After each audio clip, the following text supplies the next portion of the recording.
बिस्मिल्लाहिर्रहमानिर्रहीम। अस्सलामुअलैकुम। अज़ीज़ तुलबा, कैसे हैं आप सब? खैरियत से हैं? यकीनन खैर आफ़ियत से होंगे और पढ़ाई के साथ साथ घर के कामकाज भी कर रहे होंगे। आज हम कुछ नए और दिलचस्प मौज़ूआत के साथ चैप्टर नंबर 6 को कंटिन्यू करने वाले हैं। प्रीवियस लेक्चर में हमने एंजाइम के इस्तेमालात को डिस्कस किया था और उसके साथ साथ टेम्परेचर के एंजाइम पे इफ़ेक्ट क्या होते हैं इन्हें डिस्कस किया था। एंजाइम खुराक की सनत में, मशरूबात की सनत में, कागज़ की तैयारी में और डिटर्जेंट्स के अंदर इस्तेमाल होते हैं। वो एंजाइम जो स्टार्च और प्रोटीन को तोड़ने की सलाहियत रखते हैं वो खुराक की सनत, मशरूबात की सनत में इस्तेमाल होते हैं। जो प्रोटीन और स्टार्च को तोड़ने की सलाहियत रखते हैं वो एंजाइम डिटर्जेंट और पेपर इंडस्ट्री में इस्तेमाल होते हैं। और इसके साथ साथ टेम्परेचर एंजाइम के काम पर असर अंदाज होता है। टेम्परेचर के बढ़ने से एंजाइम का रेट ऑफ रिएक्शन बढ़ता है और घटने से रेट ऑफ रिएक्शन कम होता है। और वो टेम्परेचर जिस पर एंजाइम अपना बेहतरीन काम सर अंजाम देता है वो ऑप्टिमम टेम्परेचर कहलाता है।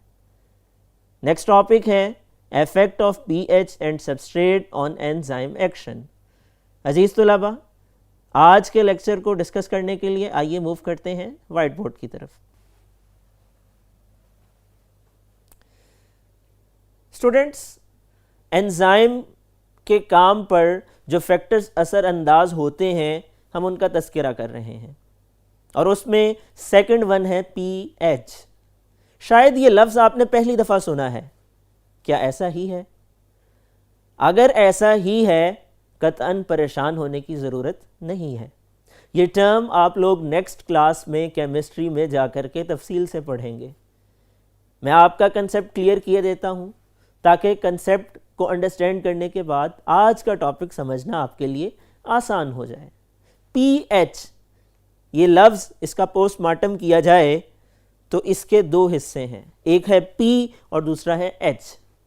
किसी भी जगह पर एच से पहले अगर स्मॉल लेटर्स में पी आ जाए तो इसका मतलब है एच का negative log. Dear students, H के नेगेटिव लॉग का मतलब क्या है? दरअसल ये एक टर्मिनोलॉजी है जो हमें बताती है कि किसी भी सब्सटेंस की नेचर एसिडिक है या बेसिक है। कोई भी सब्सटेंस तेजाबी खसूसियात का हामिल है या बेसिक नेचर यानी असासी खसूसियात का हामिल है। ये एक एडवांस टॉपिक है लेकिन बेसिक कंसेप्ट को समझ लीजिए कि हाइड्रोजन आयन की कंसंट्रेशन किसी भी सब्सटेंस की नेचर को डिसाइड करती है। यानी हाइड्रोजन आयन की कंसंट्रेशन की बुनियाद पर हम ये डिक्लेयर करते हैं कि कोई सब्सटेंस एसिडिक है या कि बेसिक है। और पीएच की टर्म हमें इस काम में मदद देती है और पीएच का मतलब negative logarithm of molar concentration of hydrogen ions है। जिस चीज़ के साथ स्क्वायर ब्रैकेट आ जाए, जैसा कि यहाँ पर H पॉजिटिव के साथ स्क्वायर ब्रैकेट मौजूद है, इसका मतलब है ये मोलर कंसंट्रेशन है। डियर स्टूडेंट्स, इसकी डेफिनेशन क्या है डिस्कस करने के लिए मूव करते हैं नेक्स्ट पॉइंट की तरफ।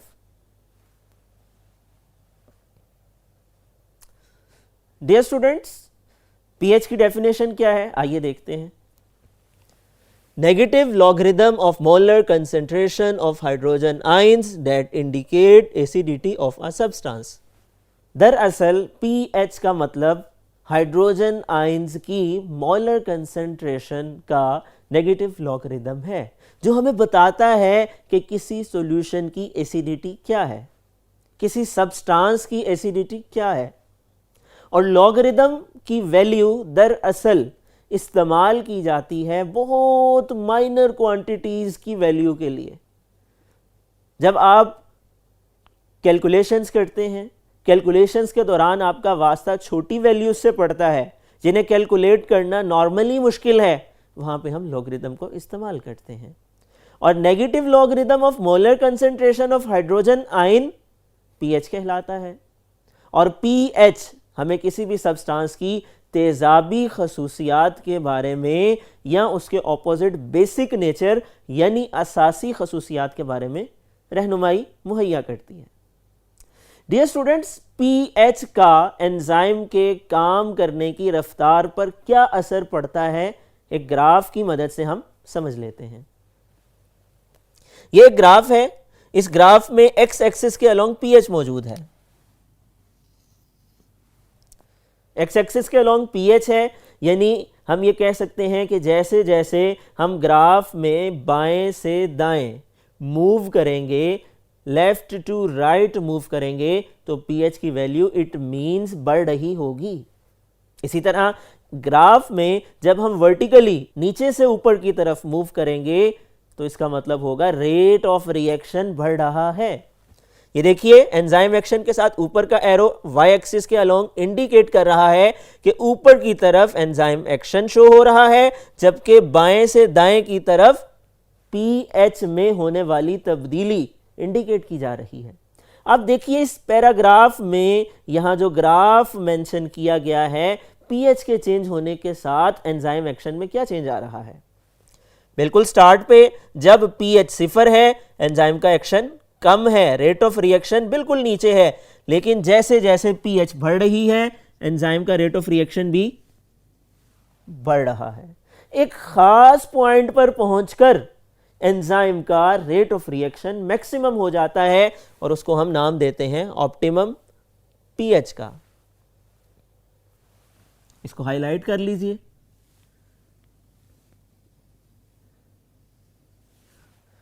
डियर स्टूडेंट्स, ऑप्टिमम पीएच की वैल्यू आ जाने का मतलब यह है कि इस पीएच पे एंजाइम का रेट ऑफ रिएक्शन मैक्सिमम हो चुका है। ये पी किस बात को इंडिकेट कर रही है कि यहां पे एंजाइम का रेट ऑफ रिएक्शन मैक्सिमम है और जो पीएच मौजूद है यहां पर इस पॉइंट पर ये ऑप्टिमम पीएच का पॉइंट है। इसके बाद जैसे जैसे पीएच बढ़ेगी, इस लिमिट से आगे की तरफ मूव करेगी, तो एंजाइम की शेप में तब्दीली आना शुरू हो जाएगी। होगा क्या, एसिडिटी के बढ़ने या घटने से, एक खास लिमिट को क्रॉस करने से, पीएच की वैल्यू में वेरिएशन आने से एंजाइम के मॉलिक्यूल्स पे चार्ज डिस्ट्रीब्यूशन तब्दील हो जाएगी और एंजाइम की आयोनाइजेशन स्टार्ट हो जाएगी। नतीजे के तौर पर एंजाइम रेट ऑफ रिएक्शन कम हो जाएगा। ये चीज यहां पे इंडिकेट की गई है। पीएच के घटने से रेट ऑफ रिएक्शन नीचे की तरफ आ रहा है, कम हो रहा है। अब यहां पर ऑप्टिमम पीएच की डेफिनेशन इंपॉर्टेंट शॉर्ट क्वेश्चन है और ये इंपॉर्टेंट शॉर्ट क्वेश्चन पूछ लिया जाता है। इसका जवाब आप कैसे लिखेंगे? Narrow range of pH eight which enzyme works at its maximum. PH की वो खास वैल्यू जिस पे एंजाइम अपना बेहतरीन काम करे, वो ऑप्टिमम पीएच कहलाती है। और अगर पीएच उससे कम हो या ज्यादा हो, एंजाइम के काम करने की शरह यानी रेट ऑफ एंजाइम एक्शन मुतासिर होता है। यहां पर दो मिसालों को डिस्कस कर लेते हैं ताकि आपके समझने में आसानी हो। Example number 1, high pH. एक एंजाइम जिसका नाम ट्रिप्सिन है, स्मॉल इंटेस्टाइन में पाया जाता है। ट्रिप्सिन एंजाइम स्मॉल इंटेस्टाइन में खुराक के हजम करने में मदद देता है। अब इस एंजाइम के लिए जो ऑप्टिमम पीएच है वो हाई पीएच है। अगर ये पीएच डिस्टर्ब होगी, इस एंजाइम के काम पर असर पड़ेगा। इसी तरह दूसरी example, low pH, pepsin in stomach. हमारे मैदे में एक एंजाइम है जिसको पेप्सिन कहा जाता है। पेप्सिन का काम प्रोटीन को तोड़ना है और हमारे मैदे में पीएच कम होती है, यानी मैदे में तेजाबियत पाई जाती है। यहां पर एक पॉइंट क्लियर करता चलूं, जहन में बिठा लीजिए, पीएच की वैल्यू जितनी ज़्यादा होगी एसिडिटी उतनी कम होगी और हम कहेंगे ये सब्सटेंस, ये सॉल्यूशन जिसकी पीएच ज़्यादा है वो अल्केलाइन सॉल्यूशन है, वो बेसिक सॉल्यूशन है। वो सॉल्यूशन, वो सब्सटेंस जिसकी पीएच कम है वो एसिडिक सॉल्यूशन है और वो सब्सटेंस, वो सॉल्यूशन जिसकी पीएच ज़्यादा है वो बेसिक या अल्केलाइन सॉल्यूशन है। मिसाल के तौर पर जब हमने बात की हाई पीएच की और उसमें हमने ट्रिप्सिन की एग्जाम्पल दी, स्मॉल इंटेस्टाइन में पाया जाने वाला ट्रिप्सिन का एंजाइम दरअसल अल्केलाइन मीडियम में मौजूद होता है जहां पीएच ज़्यादा होती है। इसके बरक्स पेप्सिन एंजाइम जो कि स्टमक में पाया जाता है, जहां पीएच लो है, वो एसिडिक मीडियम में पाया जाता है। यानी मतलब समझ लीजिए, पीएच की वैल्यू कम होगी तो हम कहेंगे एसिडिटी ज़्यादा है, और पीएच की वैल्यू के बढ़ने से एसिडिटी कम होती है और बेसिक नेचर आ जाती है, जिसको हम अल्केलाइन नेचर का नाम देते हैं। और डियर स्टूडेंट्स, इस तब्दीली से एंजाइम के काम पर असर पड़ता है, उसमें चार्ज डिस्ट्रीब्यूशन का फ़र्क आ जाता है, और जब ये काम हो जाता है तो एंजाइम एक्टिविटी मुतासिर होती है। नेक्स्ट फैक्टर कैसे असरअंदाज होता है एंजाइम के काम पर, इसको समझने के लिए मूव करते हैं नेक्स्ट व्हाइट बोर्ड की तरफ।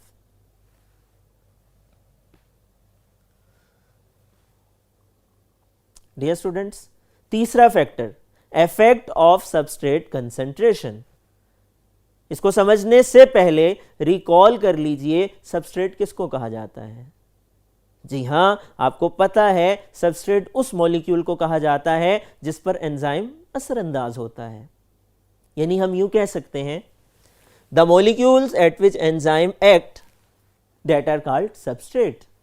अब आइए देखते हैं सबस्ट्रेट की कंसंट्रेशन में फर्क आने पर एंजाइम का रेट ऑफ रिएक्शन कैसे मुतासर होता है।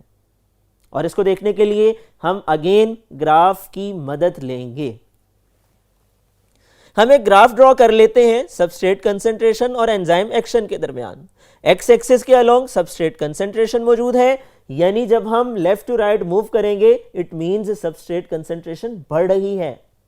जबकि वाई एक्सिस के अलोंग एंजाइम एक्टिविटी मौजूद है, यानी जब हम बॉटम से टॉप की तरफ मूव करेंगे तो इसका मतलब एंजाइम एक्टिविटी बढ़ रही है। अब देखिए ग्राफ हमें क्या बताता है। आगाज में जब सबस्ट्रेट कंसंट्रेशन कम थी, एंजाइम का रेट ऑफ रिएक्शन बहुत कम था यहां पर, लेकिन जूं जूं सबस्ट्रेट कंसंट्रेशन बढ़ती चली गई, एंजाइम का रेट ऑफ रिएक्शन भी बढ़ता चला गया, यहां तक कि एक पॉइंट ऐसा आ गया कि जहां पे एंजाइम का रेट ऑफ रिएक्शन मैक्सिमम है। डियर स्टूडेंट्स, इस पॉइंट पर पहुंचने से पहले दरअसल सबस्ट्रेट मौजूद थे, लेकिन एंजाइम्स की एक्टिव साइट्स फ्री थीं। फ्री एक्टिव साइट्स के होने की वजह से यह गुंजाइश मौजूद थी कि मजीद सबस्ट्रेट ऐड किए जाएं, एंजाइम एक्टिविटी बढ़ाई जा सकती है। यहां तक कि तमाम एंजाइम की एक्टिव साइट्स ऑक्यूपाई हो गई। नतीजा क्या निकला कि एंजाइम की काम करने की सलाहियत में बेहतरी आना, इजाफा होना रुक गया और वो कांस्टेंट हो गई। यानी वो स्टेज कि जिस पर एंजाइम की तमाम एक्टिव साइट्स ऑक्यूपाई हो चुकी हो, सबस्ट्रेट वहां पे आकर के अटैच हो चुका हो, मजीद कोई एक्टिव साइट फ्री ना हो, इसको हम सैचुरेशन ऑफ एक्टिव साइट का नाम देते हैं। और उसके बाद सबस्ट्रेट कंसंट्रेशन जितनी मर्जी बढ़ा ली जाए, enzyme rate of reaction constant रहता है, उसमें कोई उतार चढ़ाव नहीं आता है। डियर स्टूडेंट्स, यहां पर एक शॉर्ट क्वेश्चन एग्जाम में पूछ लिया जाता है, और वो सवाल ये है कि सैचुरेशन ऑफ एक्टिव साइट से क्या मुराद है। अगर आपको ये सवाल आ जाए तो आप इसका जवाब यूं लिख सकते हैं, active sites of all enzymes are occupied. तमाम एक्टिव साइट्स तमाम एंजाइम्स की ऑक्यूपाइड हो चुकी हैं। And any more substrate do not find free active site. और कोई नया सबस्ट्रेट अपने लिए कोई फ्री एक्टिव साइट नहीं तलाश कर पा रहा है। इस कंडीशन को हम सैचुरेशन ऑफ एक्टिव साइट का नाम देते हैं। The state is called saturation of active sites. Dear students, ये आज का हमारा टॉपिक था, और आज हमने कुछ अहम मौज़ूआत को समझने की कोशिश की। हमने डिस्कस किया कि पीएच के कम या ज़्यादा होने से एंजाइम के काम की रफ्तार कैसे मुतासिर होती है। इसी तरह हमने डिस्कस किया कि सबस्ट्रेट कंसंट्रेशन कैसे एंजाइम की रफ्तार पर असर अंदाज होती है। ये शॉर्ट क्वेश्चन में पूछ लिया जाता है। ऑप्टिमम पीएच की डेफिनेशन बताइए, सैचुरेशन ऑफ एक्टिव साइट से क्या मुराद है, मुख्तसरन जवाब दीजिए। इसी तरह से शॉर्ट क्वेश्चन पूछ लिया जाता है। Effect of pH on enzyme action graph की मदद से बताइए। Effect of substrate concentration on enzyme action graph की मदद से एक्सप्लेन कीजिए। या सिंपली क्वेश्चन आ जाता है what is the effect of pH on enzyme action, what is the effect of substrate concentration on enzyme action. आपको सवाल किसी भी स्टेटमेंट के साथ आ जाए, अगर आपने आज का लेक्चर समझ लिया है, उसको अच्छी तरह मेमोराइज कर लिया है, नोटबुक पे नोट डाउन कर लिया है, तो यकीनन आपको पूरे नंबर हासिल करने से कोई नहीं रोक सकेगा। मुझे उम्मीद है आपको लेक्चर अच्छी तरह से समझ आ गया है। अगले लेक्चर तक के लिए अपना ख्याल रखिएगा। अल्लाह हाफिज़।